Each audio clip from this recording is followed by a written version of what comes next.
দুপুর বন্ধুরা। তা আজকে দুপুরবেলার একটা থালি নিয়ে চলে এসেছি। থালি নিয়ে এসেছি না, আপনাদের ভীষণ পছন্দ হবে। যেহেতু থালি সাজাচ্ছি সেহেতু ভাতটাকে তো একটু স্টাইলিশভাবে দিতেই হবে, তাই একটা বাটির মধ্যে নিয়ে গোল করে দিয়ে দিয়েছি যাতে থালিটা আরও দেখতে সুন্দর লাগে। এরপর ভাজাভুজির পালা, তো চলুন দেখা যাক কী কী ভাজা আছে।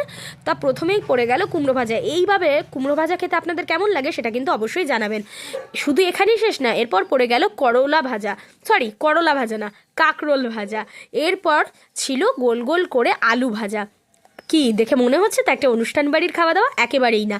আজকে এই জিনিসগুলো আমার পছন্দের রান্না হয়েছিল, তাই ভাবলাম একটা ছোট্ট করে থালি সাজানো হয়ে যাক। আর একটা ছিল মাছের মাথা। এই মাছের মাথাটা আমার জন্যই আনা হয়েছে। অনেক দিন ধরেই মায়ের কাছে আবদার করছিলাম মাছের মাথা খাবো, তার জন্য আজকে এনে দিয়ে ভেজে থালিতে দিয়ে দিয়েছে। এটা আবার আলাদা করে ঝোল করা হয়েছে পরে। তারপরে পড়ে গেল টক ডাল, এই সিজনের প্রথম আম দিয়ে ডাল। এখন অবধি কিন্তু গরম পড়েনি বন্ধুরা, তাও আমাদের বাড়িতে আম দিয়ে ডাল কিন্তু চলে এসছে, যেটা খেতে দুর্দান্ত লাগে। এরপর কি এইটাই তাই শেষ? একেবারেই না।